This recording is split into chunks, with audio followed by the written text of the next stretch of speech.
Okay, ready to begin?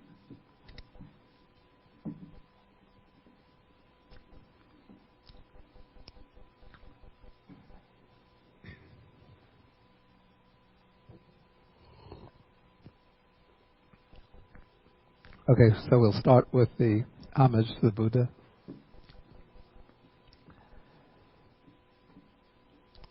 Namo tassa bhagavato arahato samma sambuddhassa.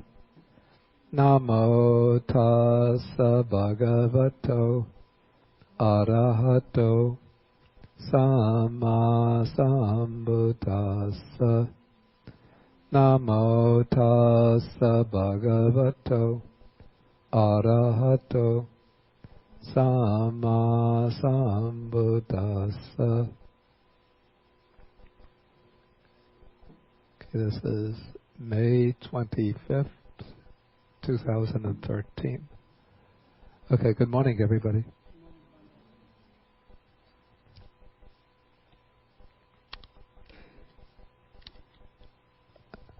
Okay, last week we started to read together the Canki Sutta, which it's titled The Discourse with Canki, but actually, as we see, the brahmin named Canki plays a rather, say, preliminary role in the sutta. And so, at the beginning of the sutta, Canki, the Brahmin Canki, together with a group of other eminent Brahmins, decide to go to see the Buddha, who is living near their town. And when they arrive, they find that a young Brahmin student named Kapatika challenges the Buddha with a question about whether he believes the claims that are made by the teachers, the Brahmin teachers, whether he would believe that only this is true, anything else is wrong. Then the Buddha asks the Brahmin students some questions about whether any of these Brahmins, whether the ones who are living now, the Brahmins in the chain of teachers, even back to the original formulators of the Brahmin hymns, whether they could know and see for themselves that only this is true, anything else is false. And Canki has to admit that none of them make this claim. And so the Buddha compares them to a file of blind men in which the ones at the back are blind, the ones in the middle are blind, and even the leaders at the head of the line are blind. So it's just a matter of the blind leading the blind. So then the Buddha concludes with a question. Here I'm on page 780 in the edition. The Buddha asks the young Brahmin, he says, "What do you think, Bharadvaja? Since this is the case, doesn't the faith of the Brahmins turn out to be groundless?" And so they have a faith which is just based upon each one is placing faith in earlier teachers, but none of them see the truth for themselves.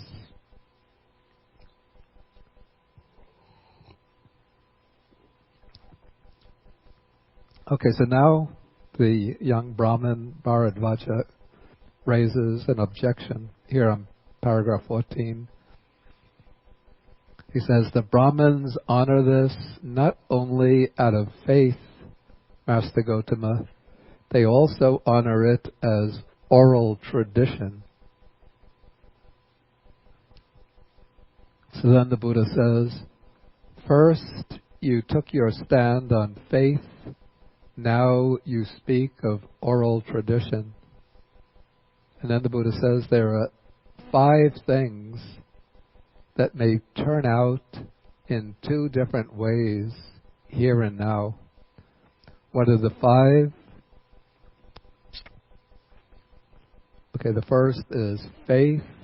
The second here, it's translated approval. I'm not sure that's so good. I believe the Pali word is ruchi, which might also be rendered perhaps better personal preference, personal liking. Something that one takes just an immediate liking to. Third, oral tradition. Then reasoned cogitation. And then reflective acceptance of a view.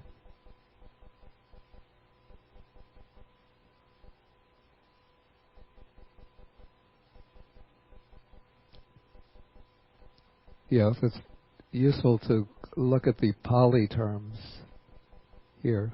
If you look on page 1300 at note 884, we have saddha, which is what's translated as faith. And now saddha plays also an important role in Buddhism, that the Buddha speaks about saddha as being was the first of the 5 spiritual faculties, the first of the 5 powers, and when he gives a comprehensive exposition of the stages of the path, he begins with somebody gains faith in the Tathagata. Elsewhere the Buddha says that faith is the seed of all good qualities. So the problem is not with faith itself, but rather sometimes with extravagant claims that are made based on faith. Okay, the second one is in Pali, ruchi, which, as I said, is perhaps better translated as preference or liking than approval. Then the third, anusava, comes from the root here, or the stem is the word sava, which means listening or hearing. Then anusava means what has been heard in a continuous succession from generation to generation. And usually this word, is there some problem with the internet? So that children can see your facial expression.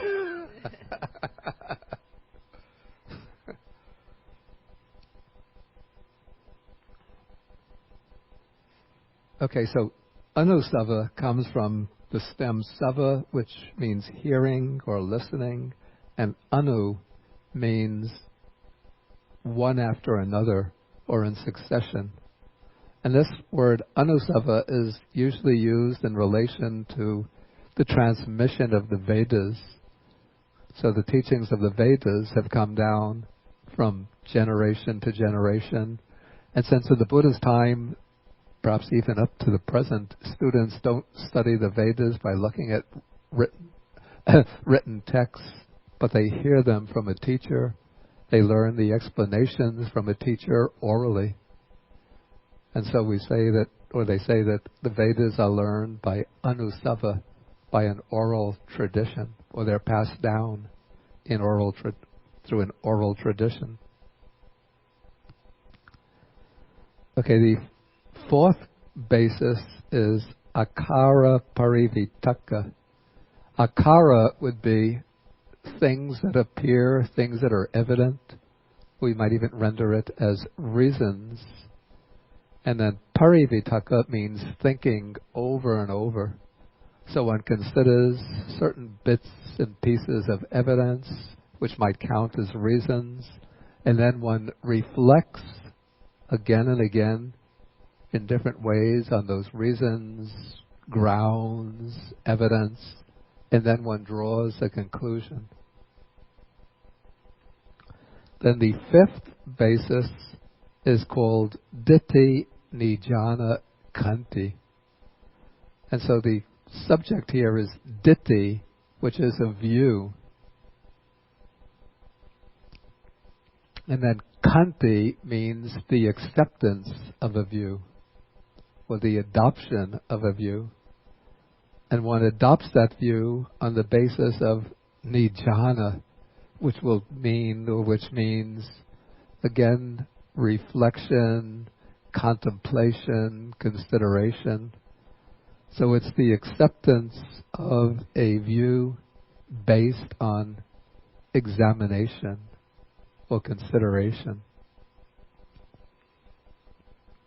So it seems to me that of these 5 grounds, we could divide them into 2 broad classes.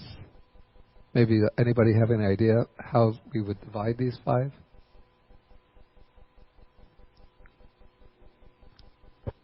What would be the 2 classes?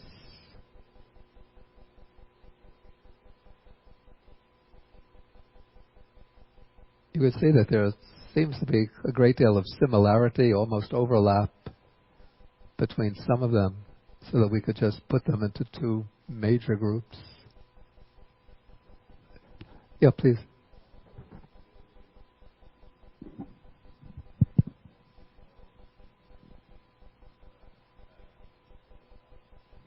The second one would be what? Yeah. Basically, that is the case. Okay, so the 2 groups would be accepting what one has heard or what one has learned, what one has been told. And the second heading is accepting something on the basis of one's own reflection or examination. And so we could put, it seems to me, the first 3 are very similar. In fact, I find it a little difficult to distinguish. It seems one can accept,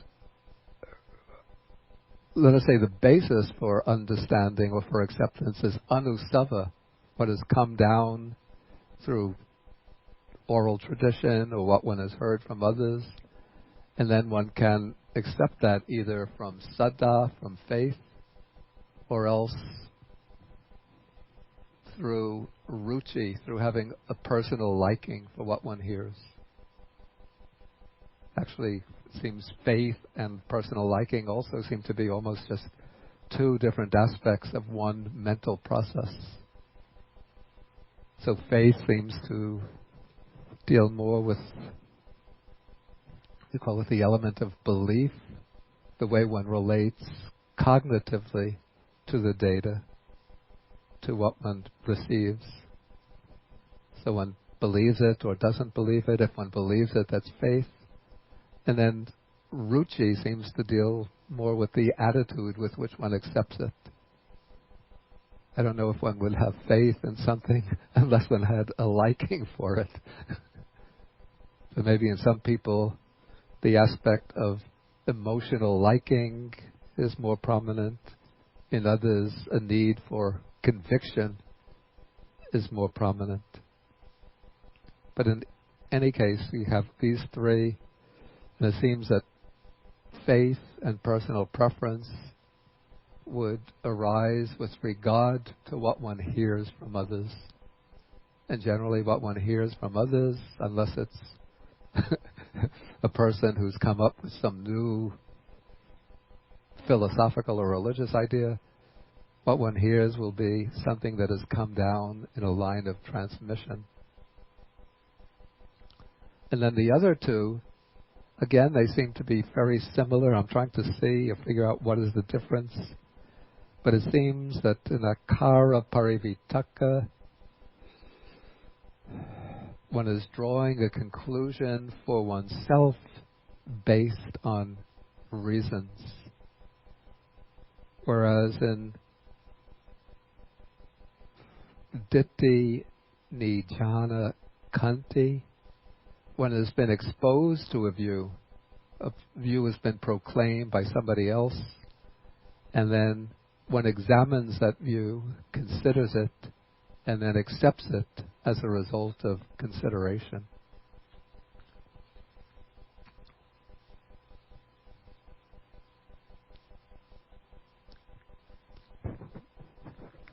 And so if we want to put these 5 reasons into 2 broad categories, we can call one acceptance based on faith, and the second category acceptance based on reason.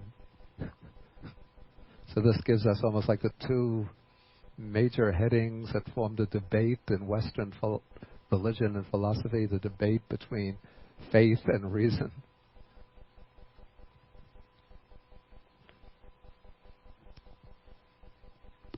Okay, but here the Buddha is taking them as 5 different sources for a claim to truth.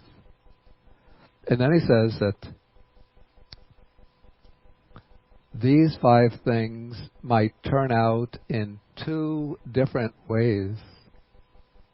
So now we know what the 5 things are. So what are the 2 different ways that they might turn out? The 2 different ways basically might be false or true. And so here the Buddha elaborates. He says something may be fully accepted out of faith, yet it might be empty, hollow, and false. But something else may not be fully accepted out of faith, yet it may be factual, true, and unmistaken. Or actually, I would sort of rephrase this, and I would say something may be fully accepted out of faith, yet it might be empty, hollow, and false. And something might be fully accepted out of faith, and it might be factual, true, and unmistaken. In fact, I would get, for each source of information, I would say that there are 4 possibilities.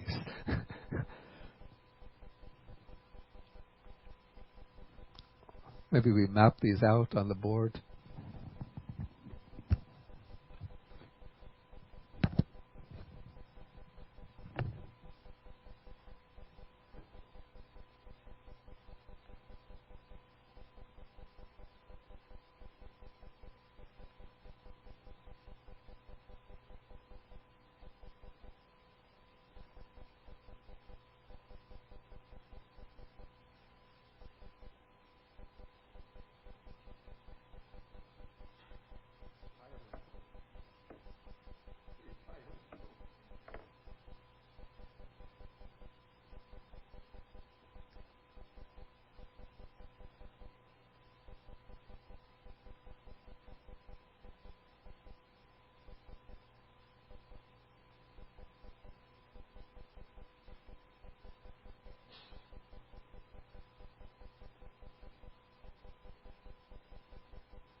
Okay, so we could expand these 2 possibilities mentioned in the sutta to 4 possibilities.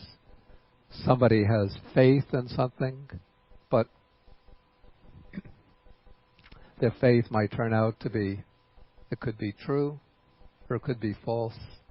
And something might not be accepted out of faith, something which is universally rejected.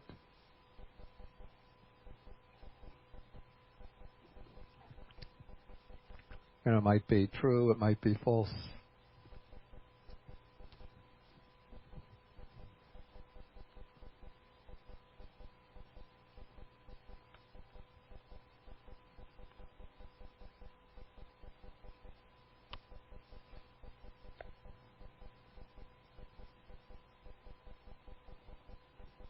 Didn't I have my glasses?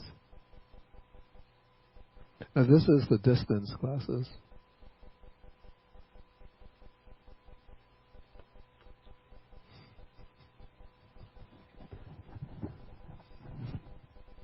Oh, here they are.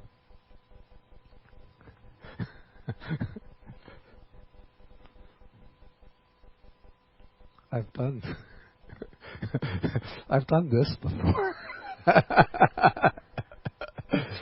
And then where are my reading glasses? Where are they? I can't find them. That's why I was feeling here.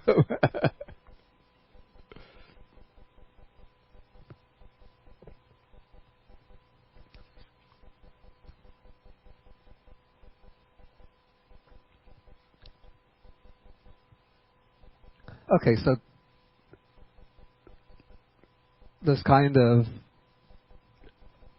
bifurcation or dichotomy is applied to each of these 5 potential sources of information. Something might be fully approved of, or we might say one might have a preference or a liking for something.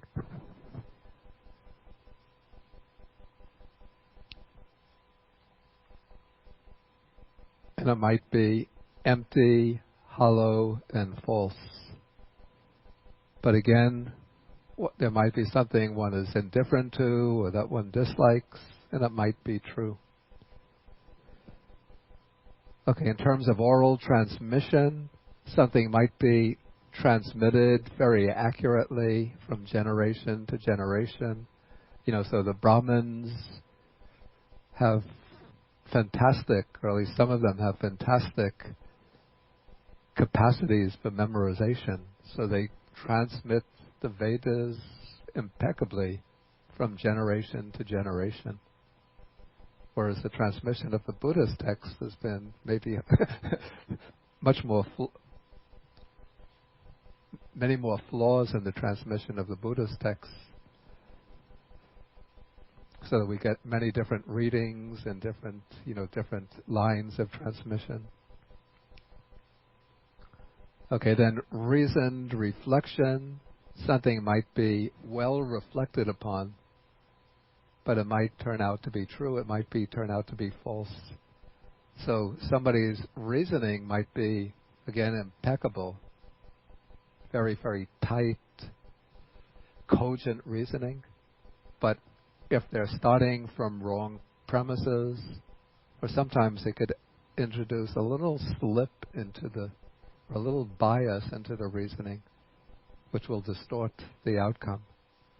So what's well reasoned might turn out to be true, it might turn out to be false, and then a view that is reflected upon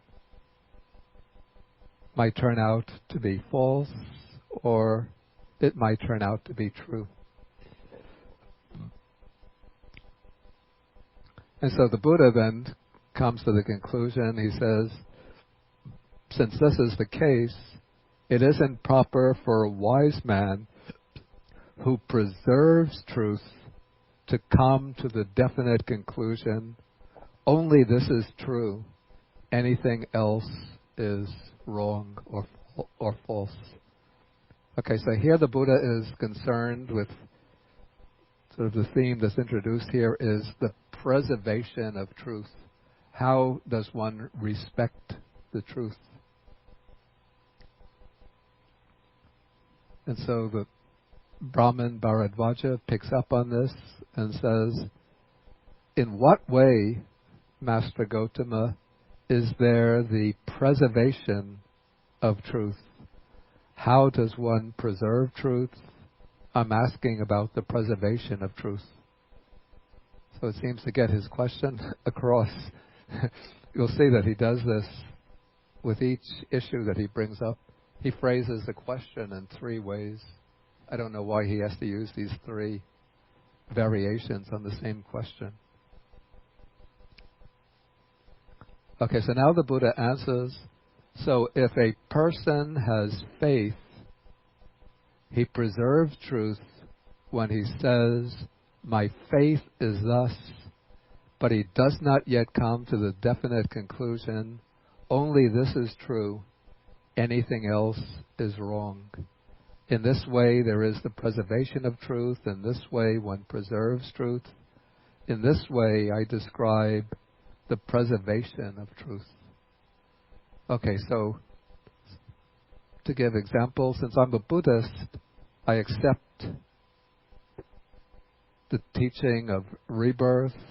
I accept that rebirth works, that rebirth is governed by the law of karma, that people are reborn on the basis of their actions.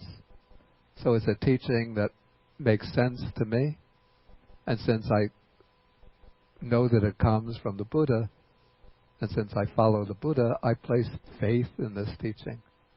So if anybody asks me, is rebirth true? Is rebirth false? Is there karma, not karma? I'll say, according to my belief, I accept that there is rebirth. I accept that rebirth is governed by karma. If somebody asks me, do you know that that's true?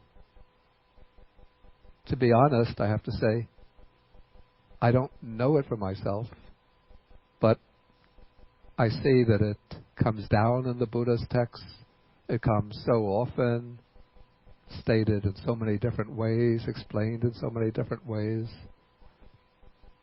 that I also believe that it was taught by the Buddha himself, and I have faith or trust that the Buddha, when the Buddha taught about rebirth and the workings of karma, he did so on the basis of his own direct experiential knowledge.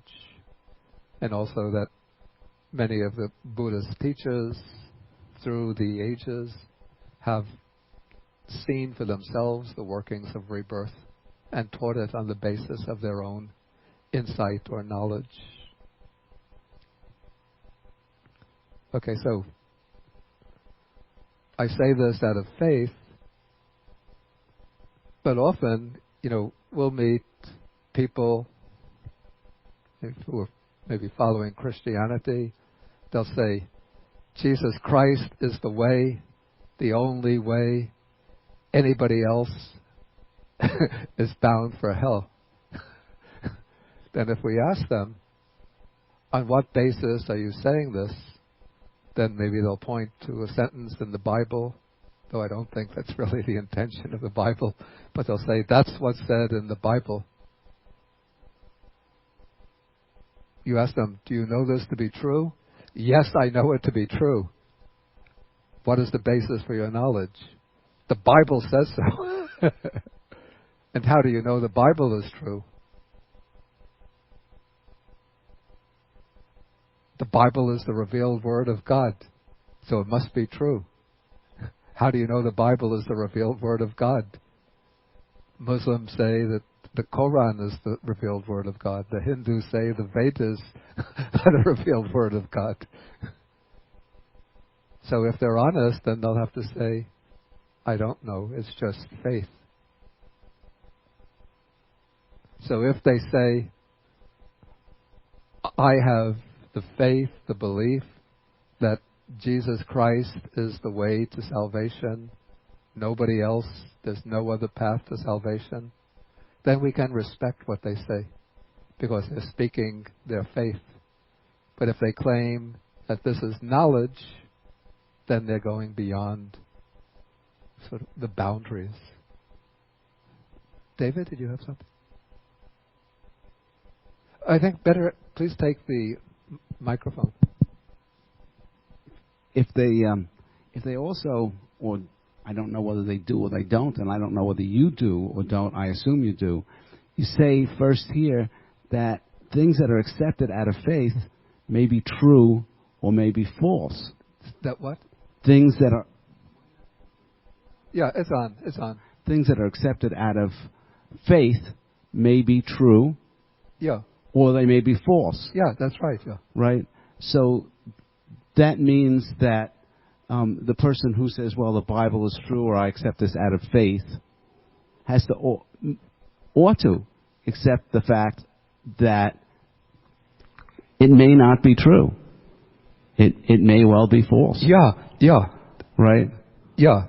They should recognize that what they accept out of faith might be true or might be false. Yeah.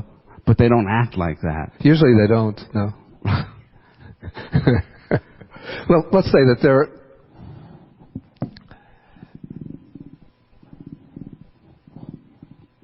Maybe many mainstream Christians would have that kind of attitude, that this is what I accept out of faith. It might be true, it might be false, but I have faith in it. But there are certain types of, really fanatical Christians who'll say, this is true. It says so in the Bible, so this is true. So I know this because it says so in the Bible. But they don't recognize or admit that they're accepting it out of faith.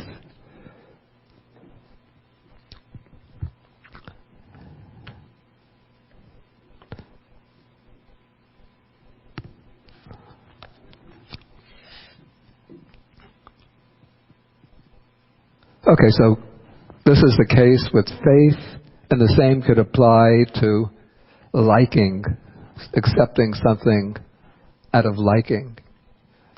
We might take the case, again, this overlaps with faith, but somebody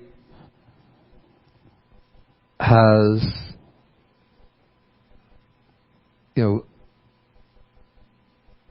is impressed by the charisma of a particular guru. So the guru might seem to be very impressive, very charismatic, and so one has a liking for that teacher. And so the teacher says something, and then one accepts it because of one's liking or preference for the teacher, because of one's trust in the teacher. Again, this overlaps with faith, so I don't quite know where to draw a sharp line between them. But maybe in this case we could say that the faith in the teacher arises because of a liking or preference for that teacher based on the personal charisma of the teacher. And so out of that attraction towards the teacher, the trust that develops based on the teacher, one is willing to believe what he says. So in this way, or it could be that something that a teacher says sort of agrees with one's own prejudices, one's own biases, one's own presuppositions. Maybe anybody can offer some example from everyday life.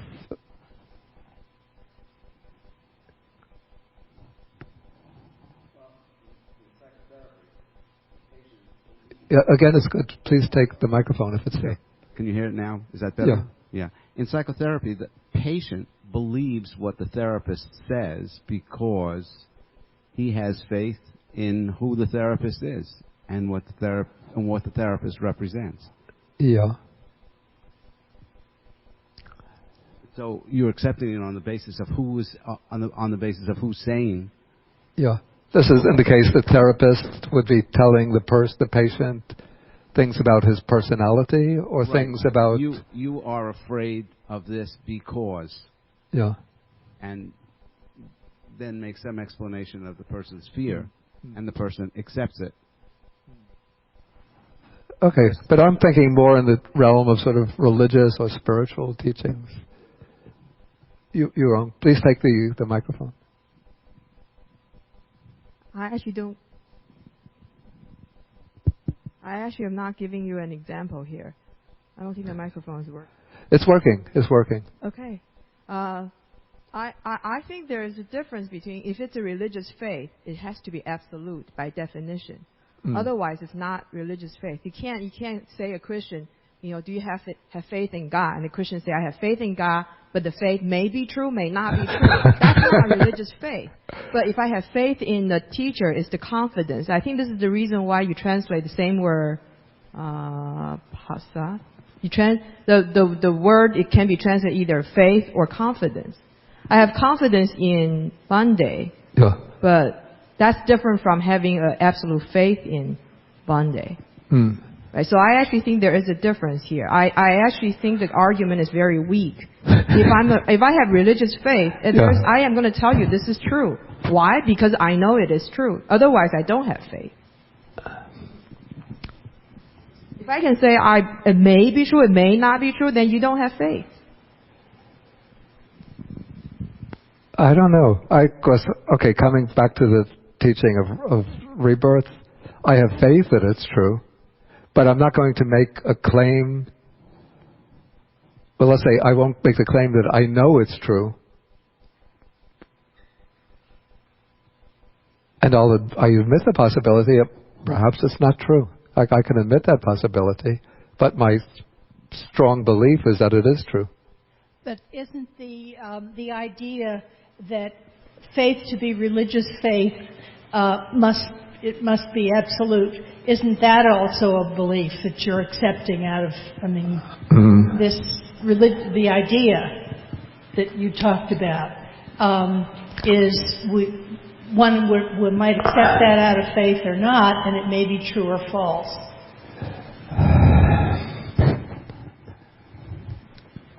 Yeah, I would actually dispute the idea that religious faith must be absolute. At least from a Buddhist standpoint, there's sometimes what's called provisional faith, or distinction made between provisional faith and absolute or unbreakable faith.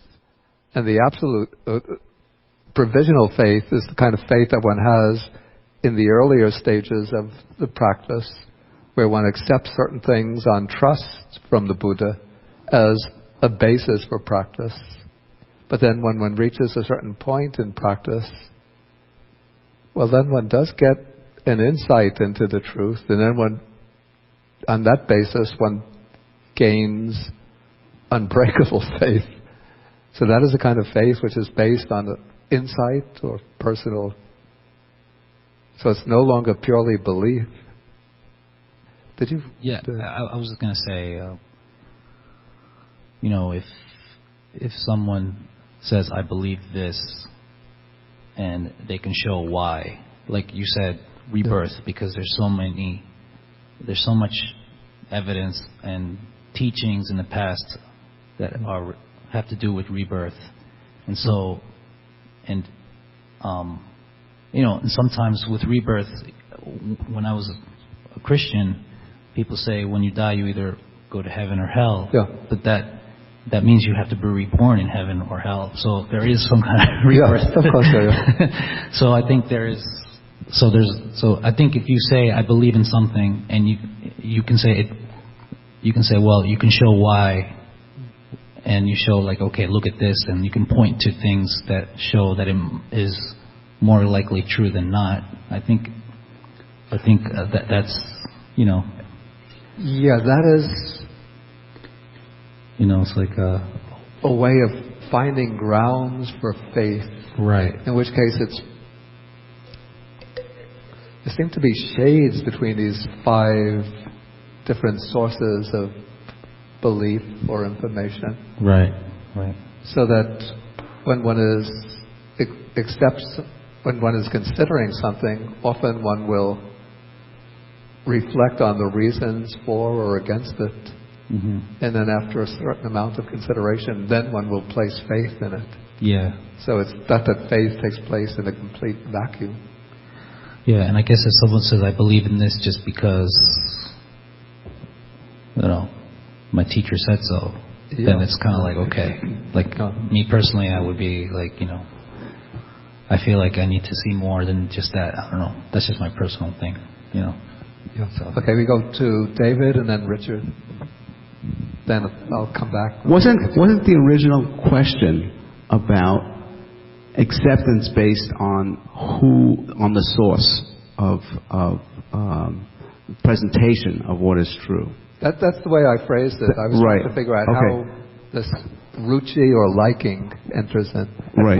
One interpretation I gave is that one has a liking for the teacher because one has a kind of attraction to the charisma of the teacher, and then one will accept what he says.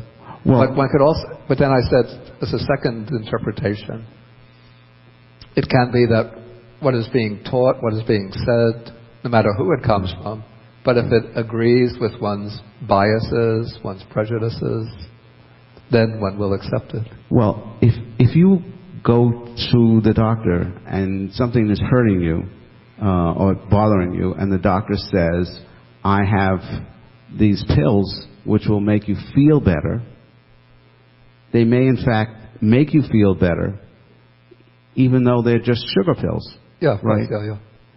So the truth does depend upon, you know, what the individual accepts as being true. Yeah. Even though it may not be true, but Yeah. it depends in this particular instance on the fact that it's coming from the doctor. Yeah, so in that way the doctor's word is conditioning the response of the patient. Okay, Richard, there's something.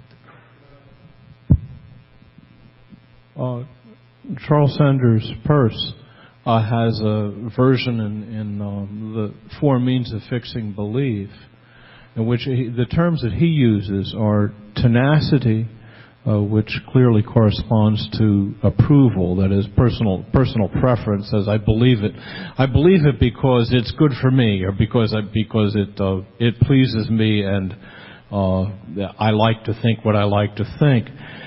Secondly, authority, where people realize that other people are at least more powerful than they are, whether or not they're more likable, right? And so, you know, agree to the authority of someone who's superior in some way. And third, reason, by which he means a priori reasoning, and which doesn't necessarily refer to something in the world, but the kind of principle of the Enlightenment. And third, scientific method, where he means applying reason to reality by testing it, and it's a communal process again, right? And so, in these five things in that format, I think would be that approval is what Peirce means by tenacity. Mm-hmm. Oral tradition is certainly what he means in this context by authority. Mm-hmm. And faith is a kind of intermediate term between approval and oral tradition. It's what makes one willing to agree to oral tradition. You know, the personal approval one gives to oral tradition. So it's a transitional term in Peirce's way of thinking about this. The reason cogitation clearly refers to what he means by reason, right? And the reflective acceptance of a view is something which is kind of between reason, apparently, and what he means by scientific method. It's not the full scientific method, because it's not a matter of clear experimentation and discussion of reproducible results and all of that, but it's sort of on that way, and it's not just thinking about a single proposition, but apparently a number of different ways of viewing one thing, right? Of viewing a particular question, and so it's a kind of precursor of scientific method, I think. But I think that's how the things would line up in the two. Yeah, though it seems to me ways that of thinking. Yes. akara parivitaka, the fourth one here, is not purely a priori reasoning, but akara seems to mean things that appear. So it seems to be based on bits and pieces of evidence, but then one reflects on those things that one observes and then reaches conclusions which may or may not be valid. Right. Okay, but I want to move on now. So. Okay.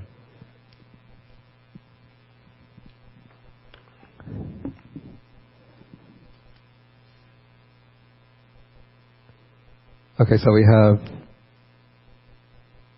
we have approval or preference, oral tradition, reason cogitation, reflective acceptance of a view. So again, in each case, we're just taking the last one. One preserves truth when one says, my reflective acceptance of a view is thus, but he does not come to the definite conclusion, only this is true, anything else is wrong. So I would say that the general conclusion or generalization that one can make from this passage is that one preserves the truth when one states the source of one's belief. Well, let's say one states the content of one's belief, one states the source of it, but one doesn't jump to the conclusion that what one believes is definitely and infallibly the truth. Okay, so then the Buddha, in a way, he's leading Bharadvaja on with the concluding sentence of this paragraph. He says, in this way there is the preservation of truth. In this way one preserves truth. In this way we describe the preservation of truth. But as yet there is no discovery of truth. And the expression that's used here is such anubodha.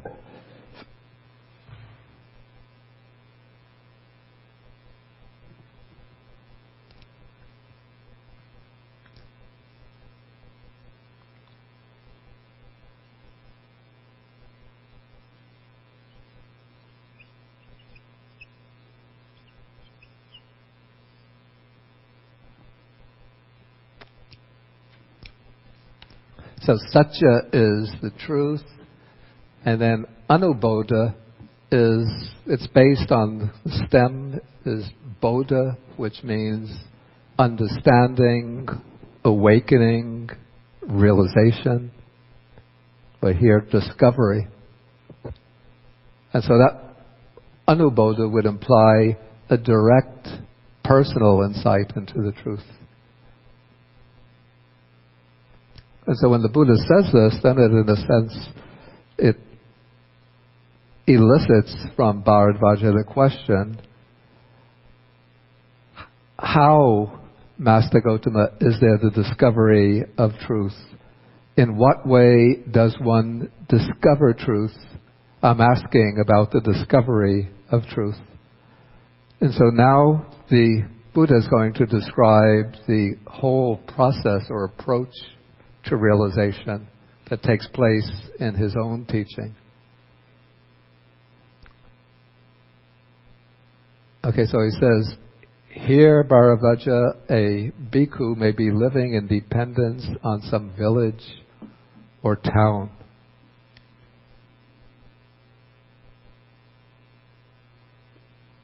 And even though it's referring here, it uses the word bhikkhu, which ordinarily means a Buddhist monk, but it seems that this is referring to the Buddha himself. This is going to be explaining how somebody investigates the Buddha, gains confidence in him, and then practices his teaching. Okay, so a bhikkhu may be living in dependence on some village or town. Then a householder or householder's son goes to him and investigates him in regard to three kinds of states. States rooted in greed, states rooted in hatred, states based on or rooted in delusion.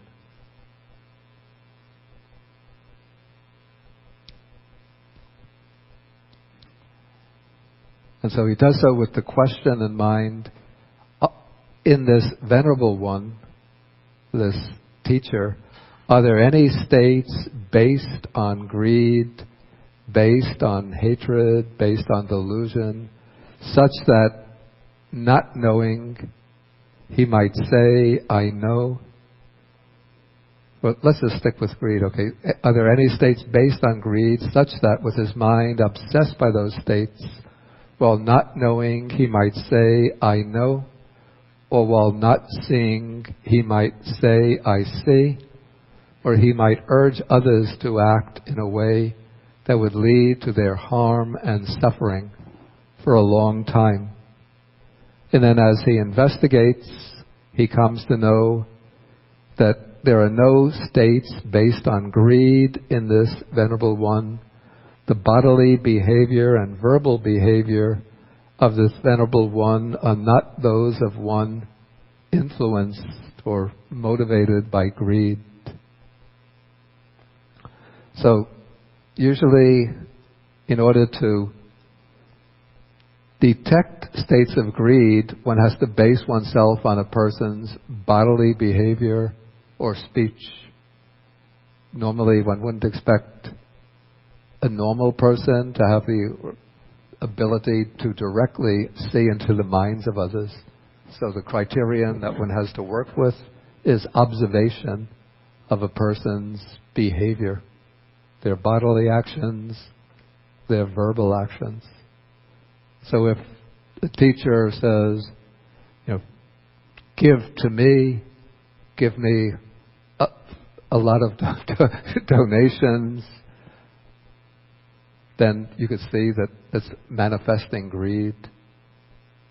Or if when a lot of food is put out for him, of course some people have different physical needs, but if you see that he's constantly eating more than a normal person's capacity and going especially for delectable foods, well then you could see that there's some greed for taste present. And so this is setting very high standards, so you shouldn't think that I'm going to examine every Buddhist monk or Buddhist nun in this way. Then if you see that there are little traces of greed or anger, therefore you come to the conclusion that this person is a hypocrite or that the Buddha's teaching must be wrong. But you could just see that ordinary monks and nuns still have human faults, and so one could just accept their faults but judge on the basis of their intention, the direction in which they're steering themselves. But here it seems one is actually seeking out a spiritual teacher. And my supposition is that this text was originally formulated with reference to the Buddha himself. There's somebody examining the Buddha with the question whether he's worthy of trust.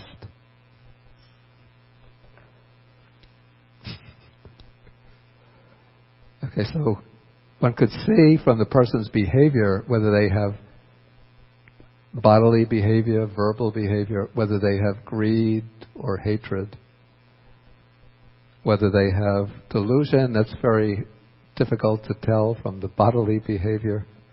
But if a person puts one pair of glasses over another,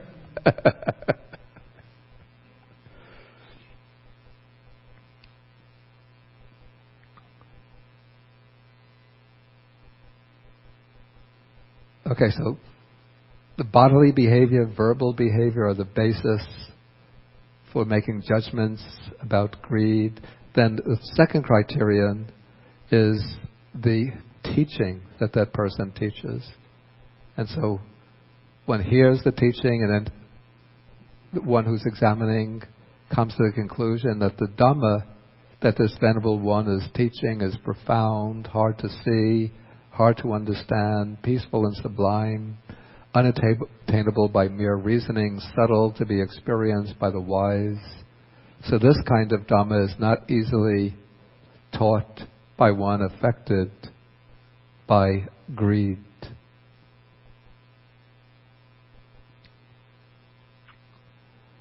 Okay, so then one examines the person in a similar way with regard to hatred and in regard to delusion. And in each case, one sees that the person's behavior doesn't display signs of delusion, and the person is teaching a Dhamma which is not easily taught by one subject to delusion. Okay, so now we come to paragraph 20. So now it says, when the householder has investigated him and seen that he is purified from states based on delusion, then he places faith in him. But one has to say also that there's something a little bit circular here. That one places faith in him, and what is the subject of that faith that one is placing in him?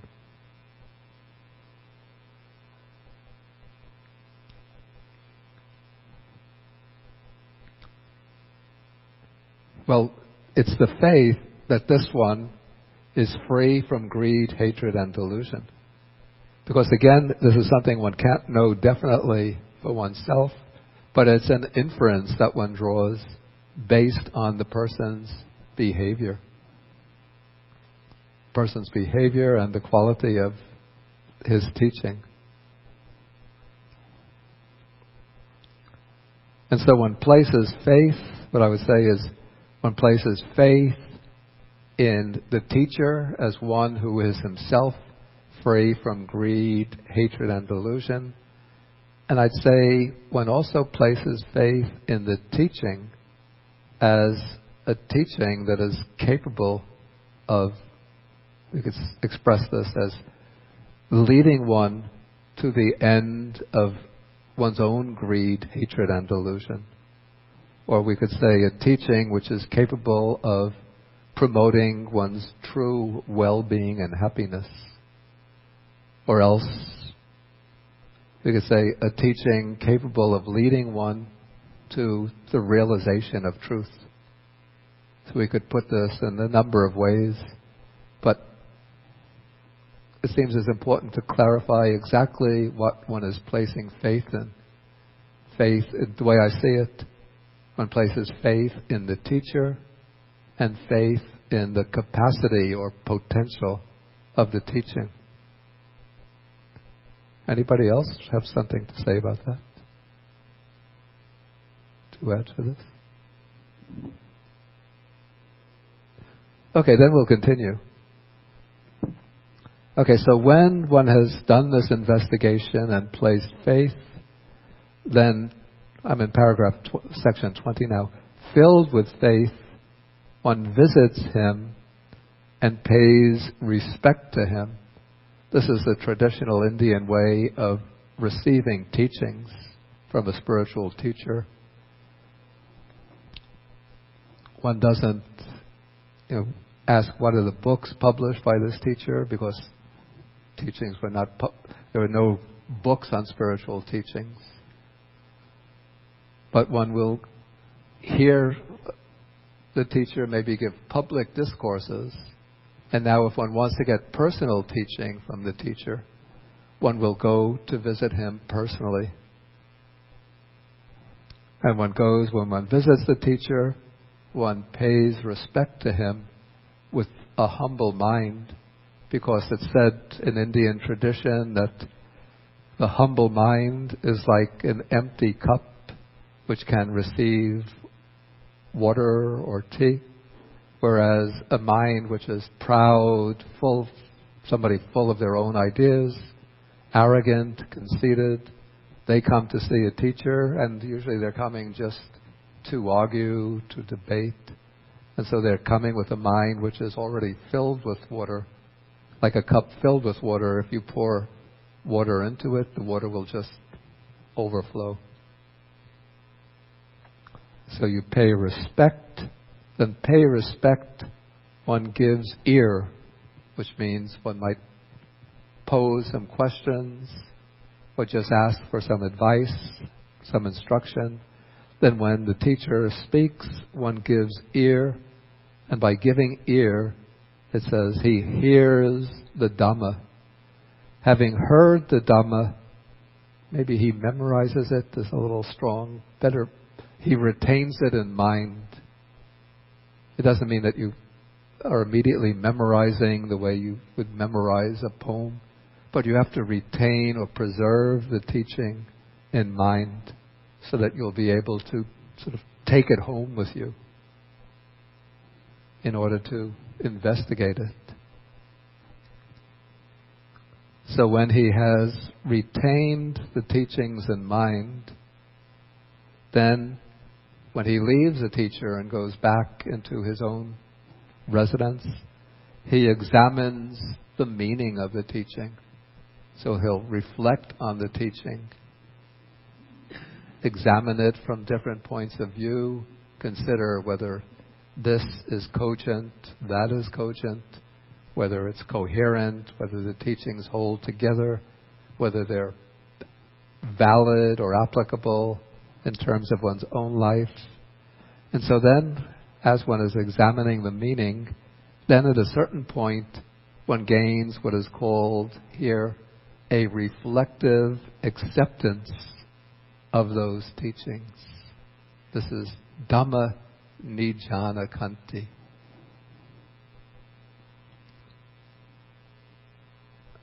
So we could see here already several factors have been mentioned which correspond to the sources of knowledge mentioned in those 5 sources of knowledge mentioned in the earlier part of the sutta. We see that when the disciple is approaching the teacher, he places faith in him. So we have faith as, say, a source of knowledge. Even though it's not stated explicitly, but we could assume that the disciple has developed a certain ruchi, a liking towards the teacher. In this case, maybe anusava isn't so relevant, since we're not accepting a teaching that's come down from generation to generation, like the Brahmins. But there is a listening. Actually, we can say that listening is involved here. Giving ear seems to correspond to anusava, to hearing what is being transmitted. Then one examines the meaning of the teaching. That seems to correspond to akara parivitako, reasoned reflection. And then now one gains an acceptance of the teaching based upon one's reflection. So that corresponds to the reflective acceptance of a view. So basically we could say all of those 5 sources of information or grounds for belief are also present in the process of gaining insight according to the Buddha's system. Okay, but now having gained a reflective acceptance of those teachings, one doesn't just remain content with that acceptance, but now zeal springs up. Or actually, I prefer the word chanda. Well, the Pali word is chanda. I prefer to translate this desire. This would be a desire to attain the goal, or a desire to experience the truth of the teachings.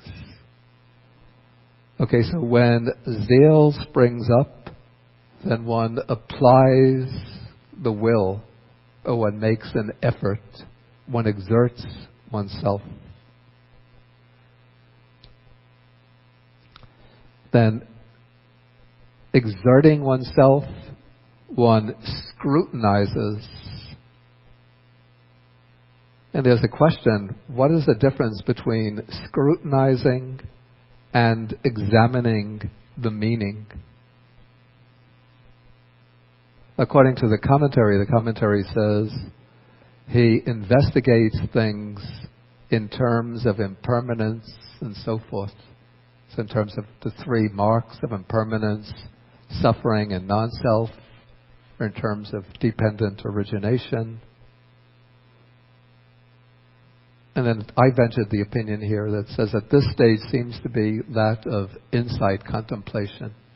So it seems that in the stage of examining the meaning, one is tackling the teaching intellectually with using one's powers of reasoning to examine the teaching. But at the stage of scrutinization, one is not so much scrutinizing the teachings themselves, but rather scrutinizing one's own experience, using the teachings, the Dhamma, as a guideline to investigation. Okay, so then it says, having scrutinized, he strives.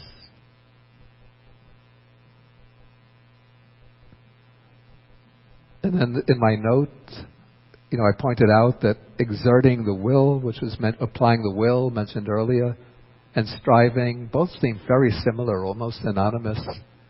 So to make sense of why these two stages are mentioned separately, it seems that applying the will is exerting oneself,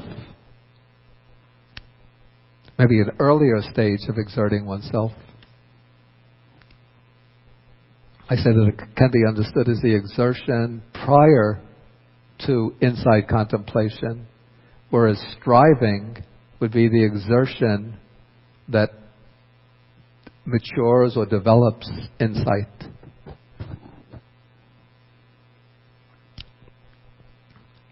Okay, so this is striving, in the deep, more advanced stages of the practice, and then resolutely striving.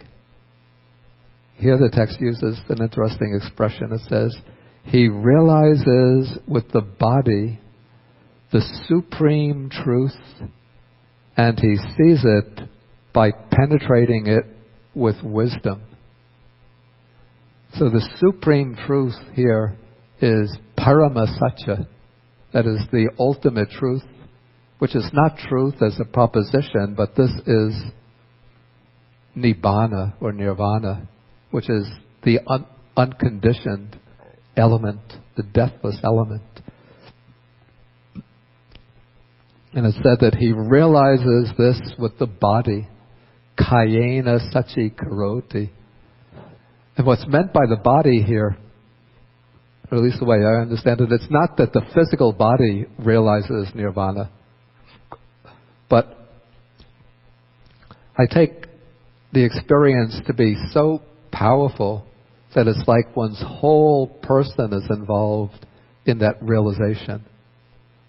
The commentary says that what's meant by body is namakaya, the mental body, the collection of mental factors. But to my mind, that seems to dilute the full meaning, or to weaken the full meaning of the expression. I take it to be like a very powerful personal experience, so that it's so powerful it's as if the body itself is undergoing this transformative experience. So one realizes the supreme truth with the body and sees it by penetrating it with wisdom. Wisdom here is panya, and the function of wisdom in relation to the truth is to penetrate it. I think it uses the word ativijja, which comes from the verb vidati, which means to pierce through, to shoot an arrow through a target.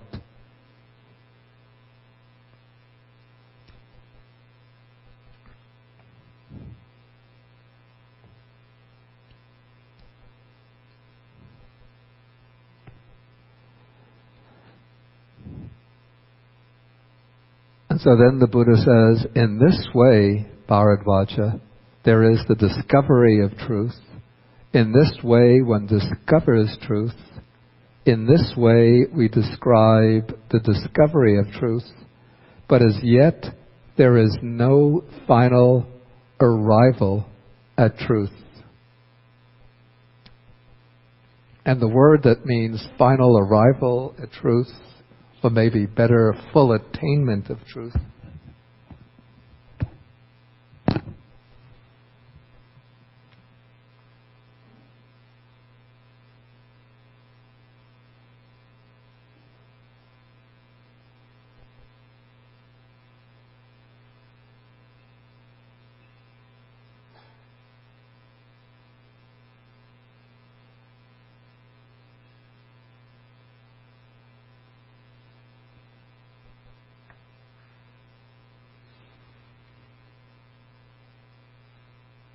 this is such anupatti.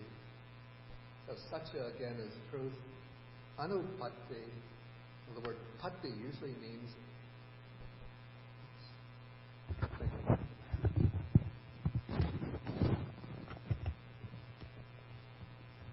Okay, so in such anupatti,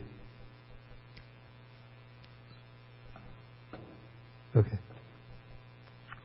yes, satya is truth, then anupatti, well, it's based on the stem is the word patti, which means attainment. In Sanskrit, prapti. Anybody know Sanskrit? The word prapti is quite common in Sanskrit philosophical literature. It becomes in Pali patti, anupatti, similar in meaning. So it's the attainment of truth. And it's not quite clear, the sutta doesn't explicitly distinguish what is the difference between discovery or penetration of or understanding of truth and the full attainment of truth or full arrival at truth. Somehow one believes that there must have been some fuller explanation at the time of the discourse of the distinction between these ideas. And it was just sort of left tacitly understood for us to figure out. The way I would understand it is by reference to, the 4 stages of awakening, 4 stages of enlightenment. So we have the first stage is the stage of stream entry, or sotapatti.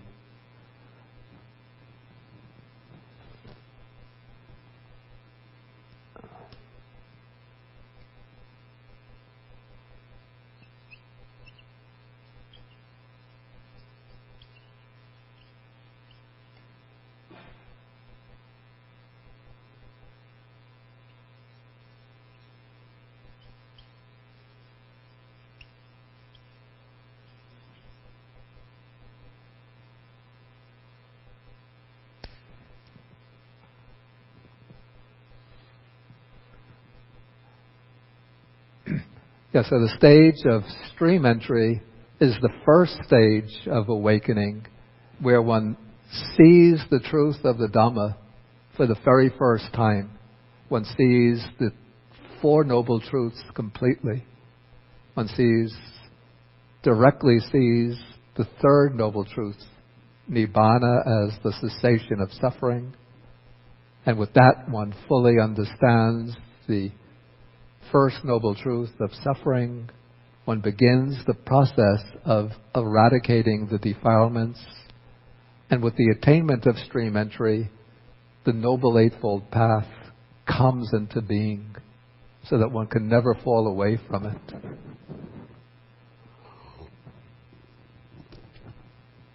So the stream enterer is one who has seen the truth of the Dhamma, realized the ultimate truth, but has not yet reached the end of the path. The stream enterer still has to continue cultivating the factors of the path. As he cultivates, he'll reach the 2nd stage called once returning. At the stage of stream enterer, one can never fall away, but one is subject to at most 7 more rebirths, either in the human world or in the heavenly realms. So to reach the end, to reach the final goal, one still has to cultivate further. So the stream enterer will continue to cultivate. As he cultivates, he reaches the stage of once returning, where he's bound to return only one more time to the human or heavenly realms. Then the stage of non-returning, the 3rd stage, where he doesn't return to the human realm or to the lower heavenly realms, but he'll take rebirth in one of the super divine realms and reach final liberation there. But if he goes further, then he reaches arhatship, which means the eradication of all the defilements, the complete understanding of the truth and eradication of all the defilements. So I would understand the distinction between the discovery of truth and the full arrival at truth to be the distinction between stream entry and arhatship. Okay, so the sutta goes on. The young Brahmin asks,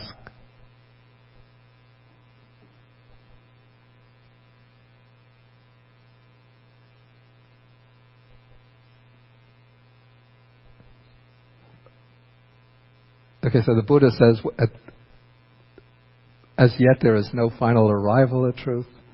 So now the young Brahmin picks up on that statement of the Buddha and asks, in what way is there the final arrival at truth? In what way does one finally arrive at truth? We ask Master Gotama about the final arrival at truth. And so the Buddha doesn't add anything new here, but he says the final arrival at truth occurs through the repetition, development, and cultivation of those same things. In this way, there is the final arrival at truth, and so on.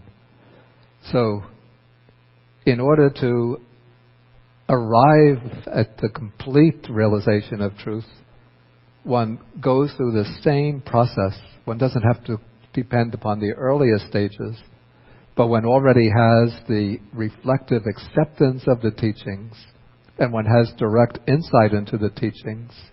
And so what one has to do is continue to strive resolutely, scrutinizing or examining things with the insight that one has already acquired. So one goes on striving diligently, using the insight wisdom of insight into impermanence, suffering, and non-self. And then as one cultivates those factors again and again, the insight cuts deeper and deeper until one reaches the ultimate attainment.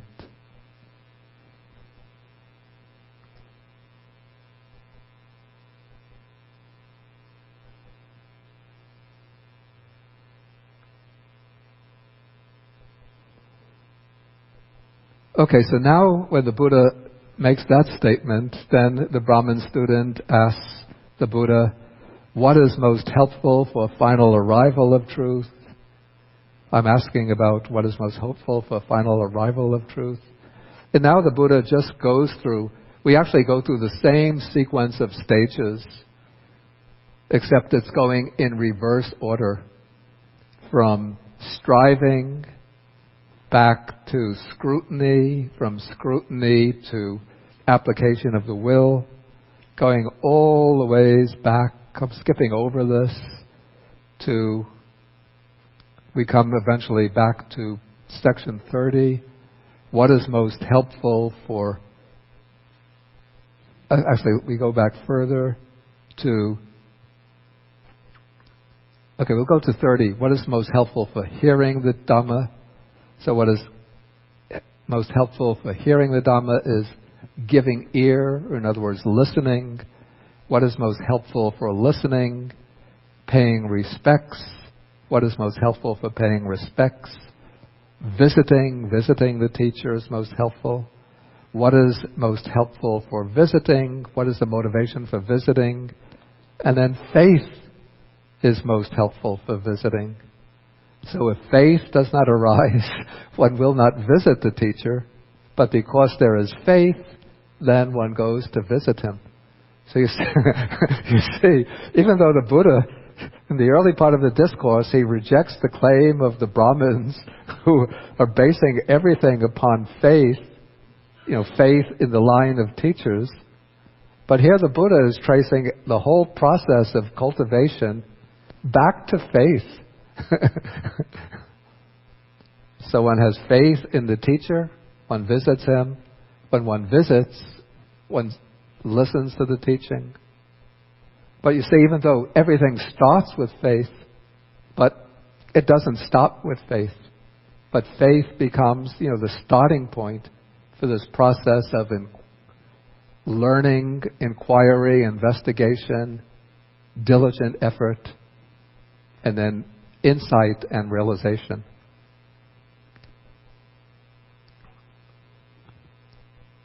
Okay, now paragraph 34. Interesting paragraph. So the Brahmin student now says, we asked Master Gautama about the preservation of truth, and Master Gautama answered, and I accept his teaching and I'm satisfied. Then we asked Master Gautama about the discovery of truth, and the Master Gautama answered, and I'm satisfied. Then we asked Master Gautama about the final arrival of truth. He answered, and I'm satisfied with his answer. We asked about the things most helpful for final arrival of truth, and Master Gautama answered, and I'm satisfied with his answer. And now he admits, he says, formerly, Master Gautama, we used to think, who are these bald-pated recluses, these swarthy, menial offspring of the kinsman's feet, that they would understand the Dharma? So, in making that statement, he's expressing a view of the samanas widely held by the Brahmins. I think last week I spoke about how there was this, almost at times, a kind of rivalry or an antagonism between the Brahmin community and the culture of the Shramanas. The world renounces, the ascetics. And so the Brahmins spurned, even despised, the Shramanas, because the Shramanas rejected the authority of the Vedas. They observed celibacy, which the Brahmins didn't, and they didn't acknowledge the class system which the Brahmins were trying to impose. And so here, young Bharadvaja is showing the kind of attitude that the Brahmins had. They would think about these Shramanas as baldy heads, as just being offspring of the kinsman's feet. Now the word kinsman, the word that's translated kinsman here is bandhu, and that is referring to Brahma, who is considered the all-powerful creator gods. And according to the Brahmins of this period, when Brahma created the world, he created the 4 social classes from different parts of his body. He created the Shudras, the workers, the laborers, the servants, the working class from his feet. He created the Vaishyas. The Vaishyas were the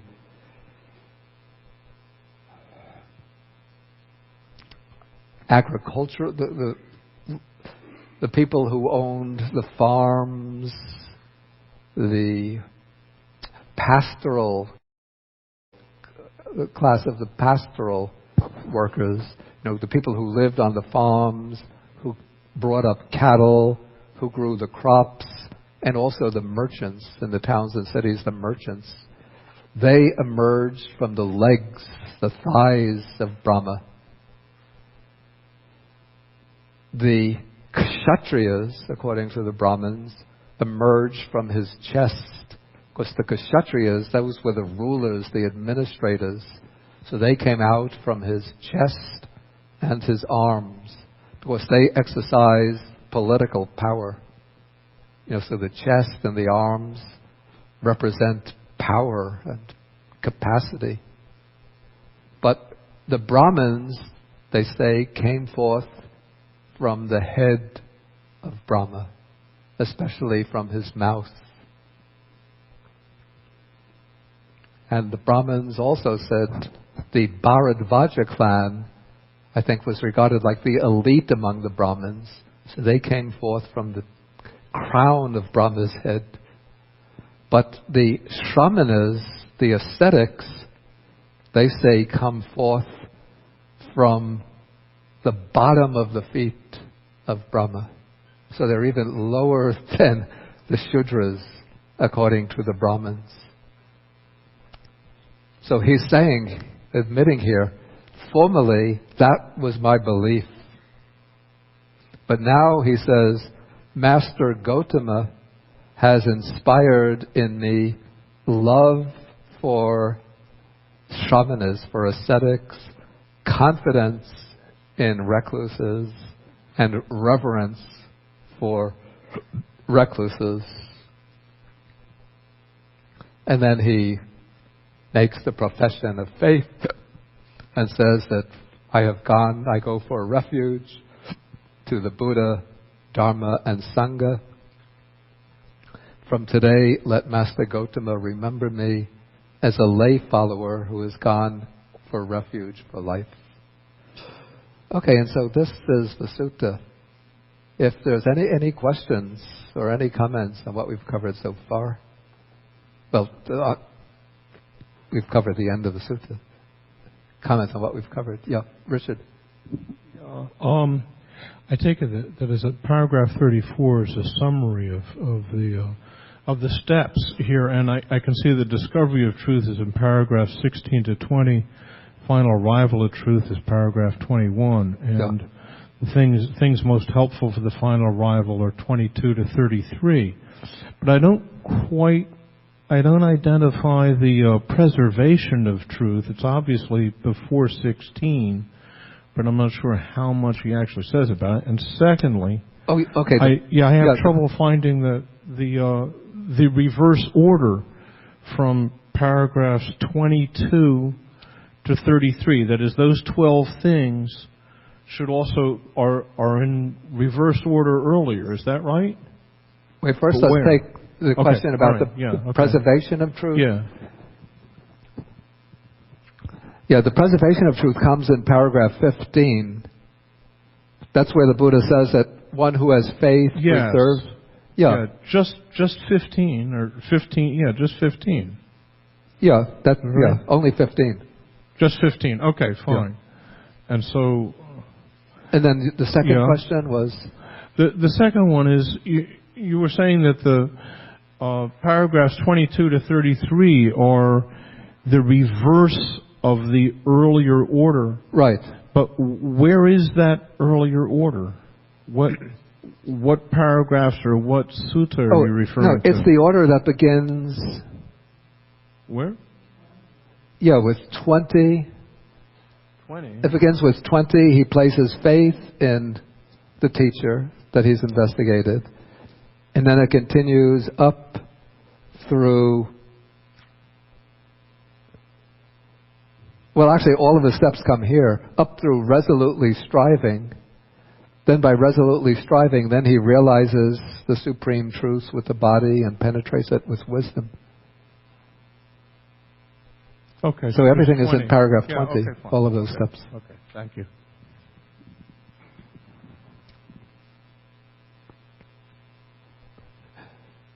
Okay, I think maybe we'll break now for lunch, and then we'll come back, say 10 after 12. Then we can have some more question and answer or discussion. Okay, so let us end with an act of faith by sharing the merits with the Devas, the Buddhas, and the Nagas and other beings.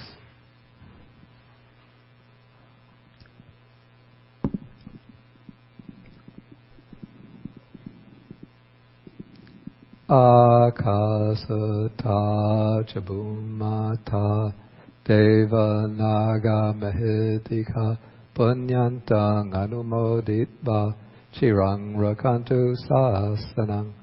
Akasata chabumata deva naga mahidika punyantang anumoditva chirang rakantu desanang.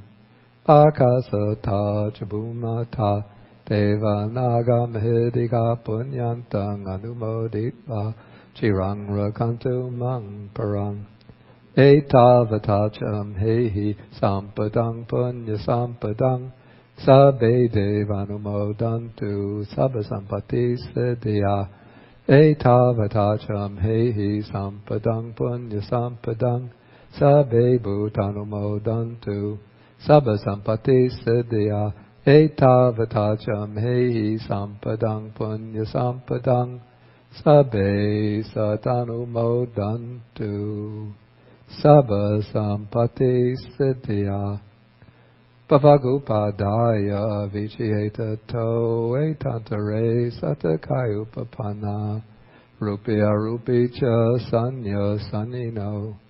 Dukha pramuchantu pusantu nibuting.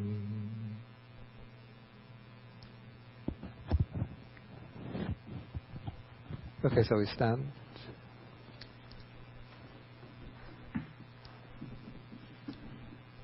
Oh, yeah. Next week we have the class. I think it's on suttas number 97 and 99, part of 99, on the Brahma Viharas. Excuse me? 97. Did it say 96?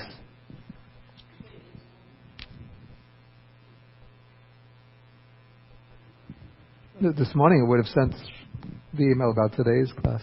No, I didn't include 96, 97 and 99.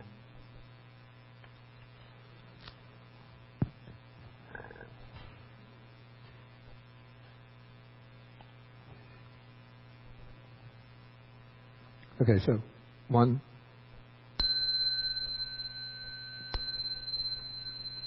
2, 3.